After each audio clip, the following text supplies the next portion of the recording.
I'm sorry, Ms. Whitmore doesn't shake hands unless she believes the partnership is appropriate. The assistant's voice landed softly, but the words echoed louder than anyone expected, and for a moment, the entire 47th floor boardroom fell into a stillness so complete that even the faint hum of the city below seemed to pause. Marcus Ellington's hand remained extended, steady and patient, his expression calm, composed, almost unreadable, while Victoria Whitmore sat at the head of the long glass table, her posture immaculate, her fingers resting lightly against a leather folder as she offered a polite but distant smile that never reached her eyes, and then, with a small, deliberate motion, she reached for a linen napkin beside her water glass and dabbed her fingertips, as if brushing away something invisible, something she preferred not to acknowledge, and the gesture, quiet, restrained, almost elegant, cut deeper than any raised voice ever could. A few executives shifted in their seats. One man cleared his throat. Another glanced down at the financial packets spread neatly across the polished surface, but no one spoke, because everyone in that room understood what had just happened, and more importantly, who had just witnessed it. Marcus slowly lowered his hand, not abruptly, not awkwardly, just a measured movement that reflected the same discipline that had built his company from a two-room office on Detroit's west side into one of the fastest-growing infrastructure firms in the country, his cufflinks catching the soft overhead lighting as he folded his hands loosely in front of him, his eyes briefly scanning the skyline beyond the floor-to-ceiling windows where late afternoon sunlight stretched across downtown Chicago, painting the glass towers in warm gold. And if there was any offense in his expression, it never surfaced, because Marcus Ellington had spent years mastering the art of stillness, the quiet strength that often unsettled people more than confrontation ever could. Victoria leaned slightly back in her chair, crossing one leg over the other, her tailored ivory blazer flawless, her confidence effortless,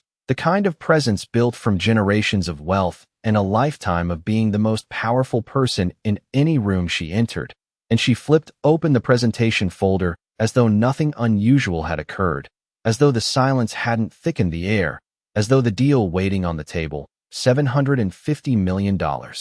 was already hers to accept or dismiss at will. "Let's begin," she said calmly, her voice smooth, controlled, and Marcus nodded once, sliding a sleek tablet forward, the screen illuminating softly as financial projections appeared, and while he spoke, his tone remained even, measured, professional, describing logistics, growth potential, long-term returns, yet beneath the quiet rhythm of his voice, the room seemed to lean closer, as if everyone sensed something shifting just beneath the surface, something subtle but undeniable, and outside. A gust of wind brushed against the windows, casting faint shadows across the table, while Victoria listened with a faint, distant smile, occasionally glancing toward her advisors, her gaze lingering only briefly on Marcus, as though still deciding whether he truly belonged in the space she commanded. And across the room, the reflection of both figures stretched along the glass table. Two leaders,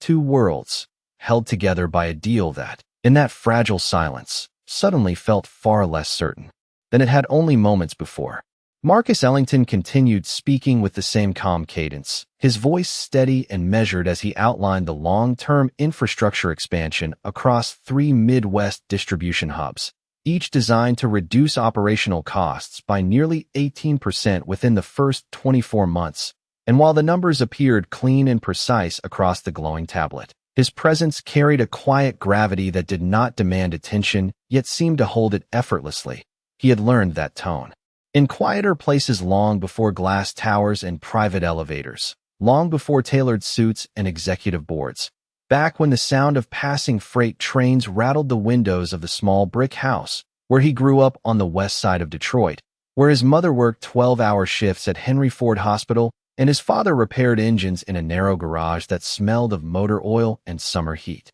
And Marcus remembered doing homework on a folding table under a flickering lamp, tracing numbers carefully because he believed numbers did not lie, numbers did not judge, numbers only reflected discipline. Across the table, Victoria Whitmore listened with composed detachment, her fingers lightly tapping the edge of her folder, her eyes scanning projections as if reviewing another routine proposal. yet her posture remained slightly angled away from Marcus, a subtle distance that did not go unnoticed by several executives seated along the table, and one of her senior advisors leaned forward, adjusting his glasses as he studied the projected returns, clearly impressed. But Victoria's expression remained unchanged, controlled, measured, her confidence shaped by decades of inherited influence and boardroom victories that rarely required her to reconsider first impressions. Marcus advanced to the next slide, detailing the partnership timeline, his voice soft but precise,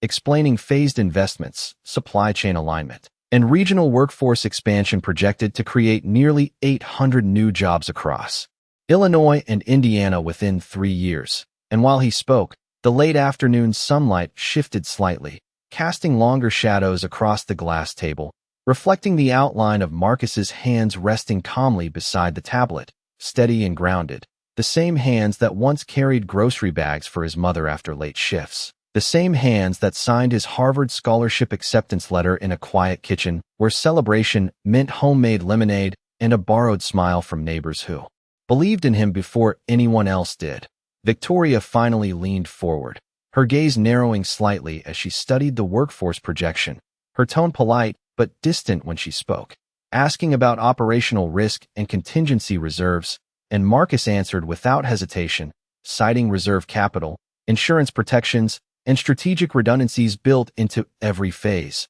his voice never rising, never defensive, simply factual. And for a brief moment, one of Victoria's executives exchanged a glance with another, as if acknowledging the depth of preparation before them. Outside the windows, traffic moved like silent streams of light below, and inside the room, the quiet tension lingered, not loud, not confrontational, but present, like the subtle shift before weather changes. And Marcus paused briefly as he transitioned to the final financial model, his eyes flickering once toward the skyline before returning to the room, composed and focused, while Victoria's fingers rested still against the folder, her earlier gesture forgotten by some, but not by all, and the numbers on the screen reflected opportunity, growth, and stability. Yet beneath the calm presentation, the air remained delicate, as though the partnership balanced quietly on something far more fragile than projections alone. Victoria Whitmore leaned back slightly as the final financial model appeared across the tablet,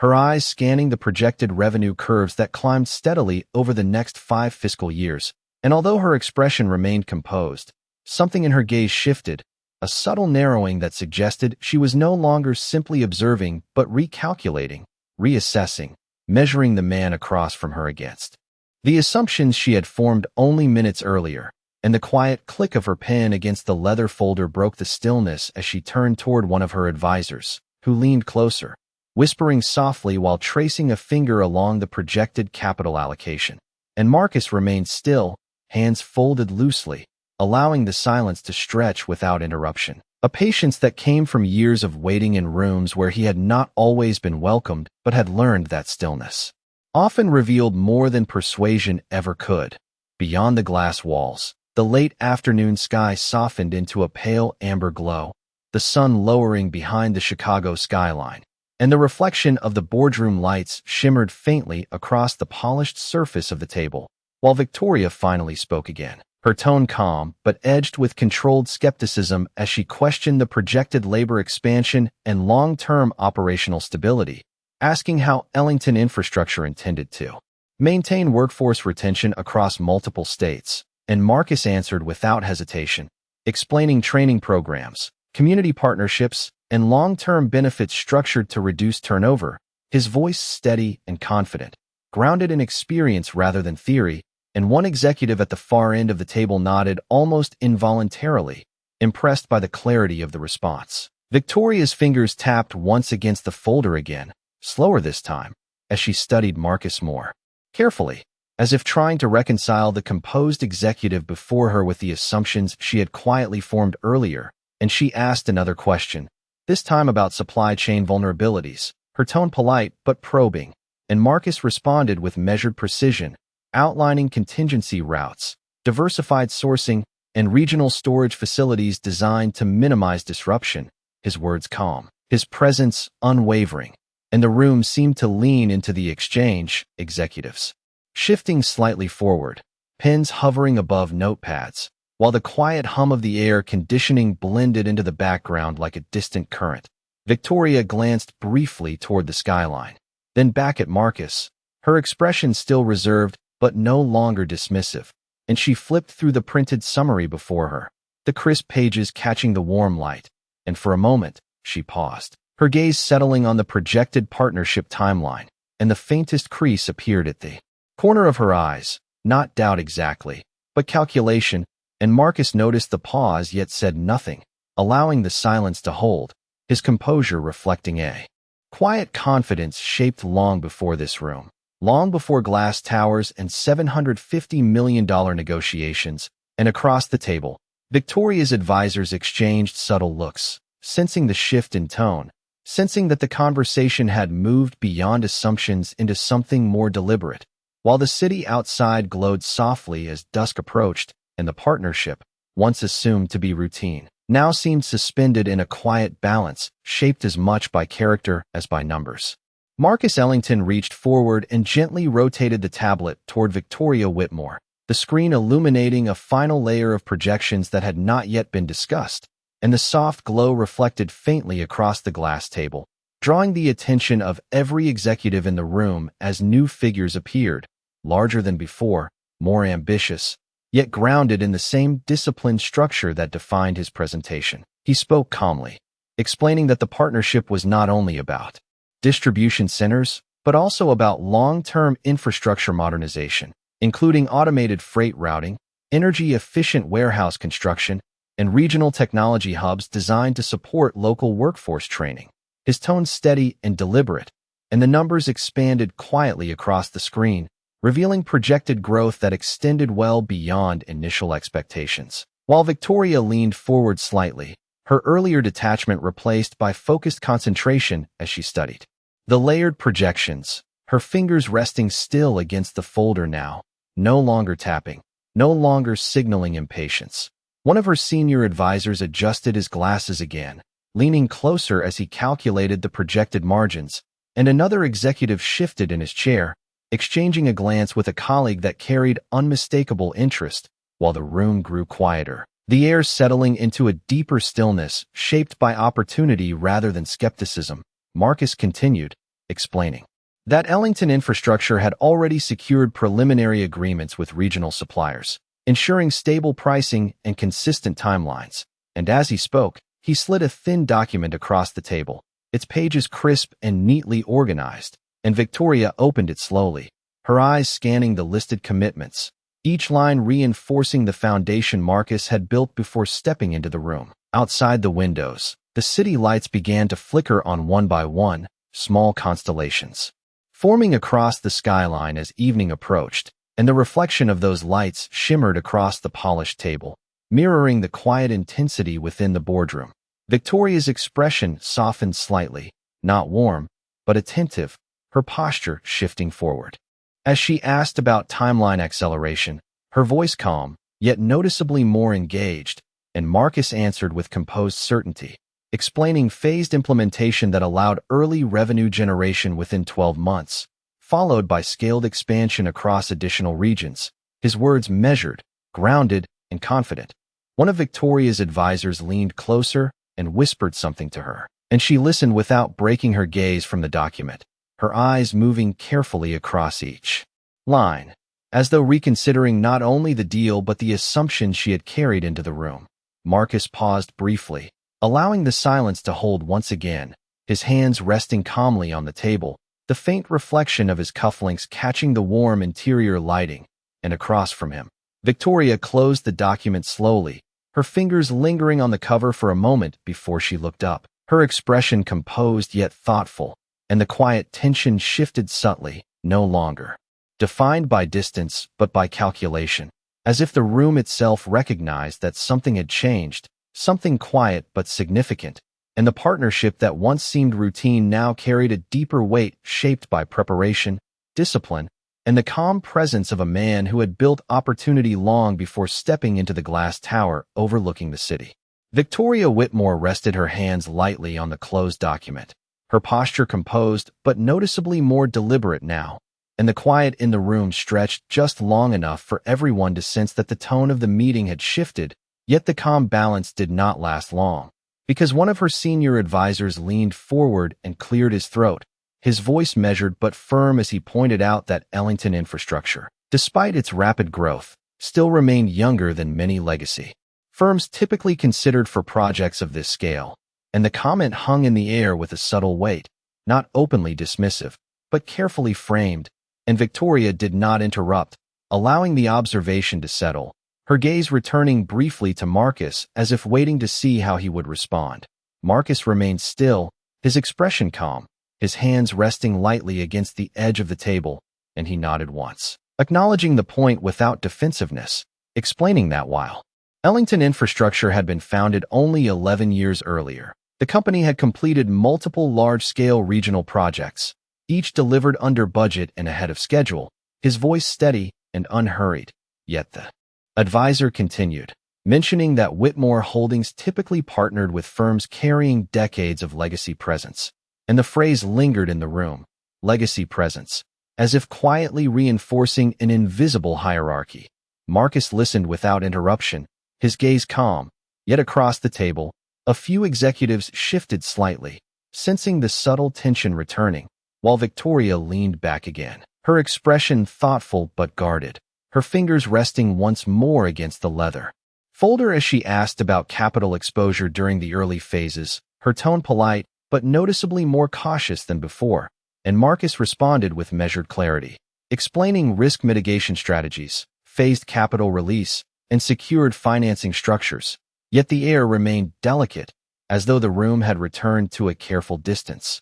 Outside the windows, the city lights deepened, reflections stretching across the glass table, and the quiet hum of the building filled the pauses between voices, while one of Victoria's advisors whispered something quietly to her, and she listened, her eyes briefly lowering toward the financial model again, her expression controlled but no longer as open as moments earlier. Marcus noticed the shift, the subtle tightening of posture, the return of caution, and he allowed a brief silence to settle before he spoke again, his tone calm, explaining that Ellington Infrastructure had also secured commitments from 2 major pension funds, prepared to support long-term development, and he slid another document forward, the pages catching the warm lighting as they moved across the table. Victoria opened the document slowly, her eyes scanning the names, her posture straightening slightly as she recognized the institutions listed, and for a moment, the tension eased again, but the earlier hesitation still lingered quietly beneath the surface, like a faint echo that had not yet faded. Marcus rested back slightly in his chair, composed and patient, allowing the information to speak for itself, and across from him, Victoria's gaze lifted slowly from the document, her expression thoughtful, calculating, and the room seemed to hold its breath once more, suspended between caution and opportunity, while the city beyond the glass glowed softly in the deepening evening, and the partnership, still unspoken, hovered quietly on the edge of decision. The room fell into a quieter stillness as Victoria Whitmore closed the document and placed it gently on the glass table, her fingers resting lightly against the cover while the city lights outside grew brighter against the deepening evening sky. And for a moment no one spoke, because the numbers had already been presented, the projections already explained, and what remained now was no longer about spreadsheets or timelines, but something far less tangible, something measured in judgment, perception, and trust. Marcus Ellington sat calmly, his posture relaxed yet grounded, his eyes briefly shifting toward the window where the glow of downtown Chicago stretched across the horizon, and the reflection of the lights shimmered faintly across the table between them, creating a quiet visual distance that seemed to mirror the emotional space still lingering in the room. One of Victoria's advisors adjusted his pen, glancing toward her as if waiting for direction, while another executive leaned back slightly, folding his hands as the silence stretched, and the faint sound of an elevator chime somewhere beyond the hallway filtered softly through the glass walls, grounding the moment in quiet realism. Victoria finally exhaled slowly, her shoulders lowering just slightly, and she looked across the table at Marcus, studying him more carefully now, not with the earlier distance but with measured curiosity, as though reconsidering something she had not yet fully acknowledged. And Marcus met her gaze calmly, not challenging, not demanding, simply present, the same quiet steadiness that had defined him throughout the meeting. Outside, a passing cloud shifted across the skyline, briefly dimming the reflection of the lights, and the room seemed to pause with it, the air carrying the subtle weight of decision. Victoria leaned forward again, her voice softer now, asking one final question about long-term leadership continuity within Ellington infrastructure, and Marcus answered with quiet confidence, explaining the executive structure, succession planning, and the emphasis on mentorship within his company. His words deliberate, thoughtful, and grounded in values rather than just strategy. And as he spoke, the calm sincerity in his tone settled gently into the room. Victoria listened without interruption, her eyes steady, and when Marcus finished, the silence returned once more, deeper this time, less tense, more reflective, as though the conversation had moved beyond negotiation into something more personal,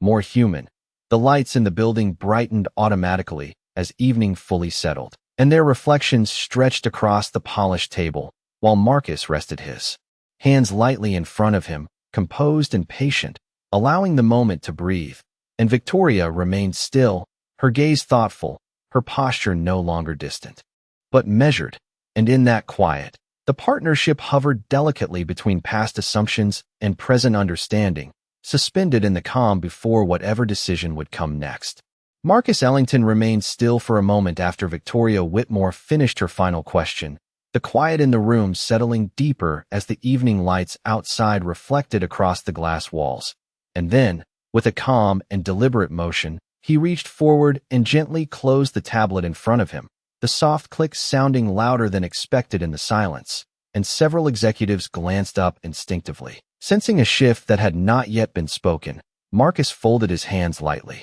Together, his expression composed, his voice calm when he finally spoke. Thanking Victoria and her team for their time and thoughtful consideration, his tone respectful and measured, yet there was something different beneath the calm, something subtle but unmistakable, and Victoria sensed it immediately, her posture straightening slightly as she watched him more closely. Marcus paused briefly, his gaze moving once toward the skyline before returning to the table, and he explained that Ellington Infrastructure had approached the partnership with long-term alignment in mind, not only financial but cultural, emphasizing collaboration built on mutual respect and shared vision. His words delivered gently, without accusation, yet the meaning settled quietly into the room, and one of Victoria's advisors shifted in his seat. Recognizing the shift in tone, Marcus then continued, explaining that after careful reflection during the meeting, he believed the timing for the partnership might not be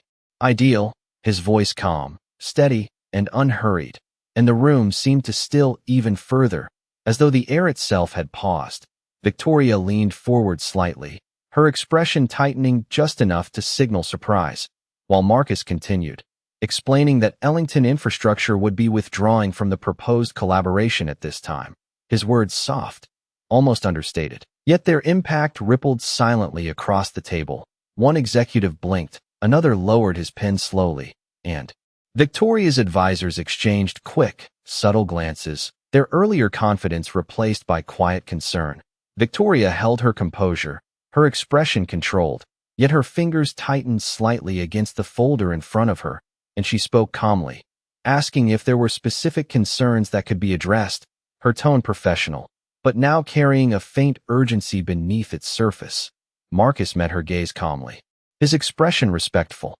explaining that he valued partnerships where alignment extended beyond numbers, where trust and mutual understanding formed the foundation for long-term success. His voice gentle and measured, and he added that Ellington Infrastructure would continue pursuing opportunities that reflected those principles. The city lights shimmered across the table as silence returned once more, heavier now, more final, and Victoria remained still, processing the shift, while Marcus gathered his documents calmly, his movements deliberate and unhurried, the quiet dignity in his posture filling the space more powerfully than any raised voice ever could. And as he stood, the room seemed to hold its breath, the opportunity that had once felt certain now dissolving quietly into the evening glow beyond the glass walls. Victoria Whitmore remained seated as Marcus Ellington gathered his documents, the soft rustle of paper echoing faintly in the otherwise silent room,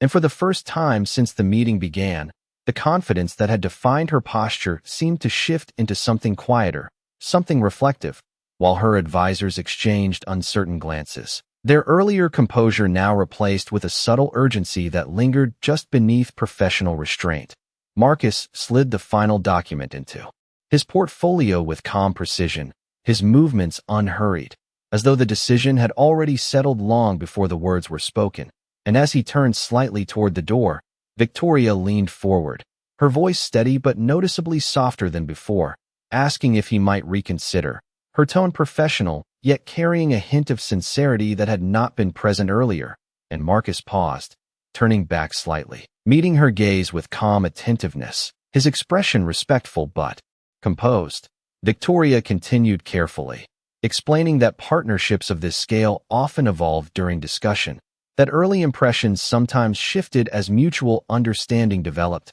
and her words came measured, thoughtful, as though she were choosing them with care, while the glow of the city lights reflected faintly in her eyes. Marcus listened quietly, his posture relaxed, his presence steady, and when she finished, he responded gently, explaining that successful partnerships required more than alignment and projections. They required confidence in shared values and mutual respect from the very beginning. His tone calm, not accusatory, but grounded in conviction. Victoria nodded slightly, absorbing his words, and for a brief moment, she glanced down at the glass table, her reflection faintly visible beneath the overhead lighting, as though recognizing the subtle weight of what had unfolded earlier in the meeting. One of her advisors shifted forward, suggesting that additional time could allow both teams to revisit the structure. Yet Marcus shook his head gently, not dismissively, but with quiet certainty, explaining that Ellington Infrastructure would continue to pursue opportunities aligned with their principles, and his voice remained calm, respectful, unwavering. Victoria inhaled slowly, her shoulders relaxing just slightly as she accepted the finality in his tone, and she nodded once, her expression thoughtful rather than defensive, as if acknowledging a lesson that extended beyond the numbers on the table. Marcus offered a small, respectful nod in return, and as he turned toward the door, the quiet dignity in his movement filled the room, while the city lights beyond the glass shimmered softly against the evening sky, and Victoria remained seated, her gaze following him as he walked calmly across the polished floor, the reflection of his silhouette stretching faintly along the glass walls, and the opportunity that had once seemed certain now dissolved into quiet realization, leaving behind a silence shaped not by loss alone, but by understanding that arrived too late. Marcus Ellington stepped into the hallway outside the boardroom, the door closing softly behind him with a quiet click that seemed to echo longer than expected,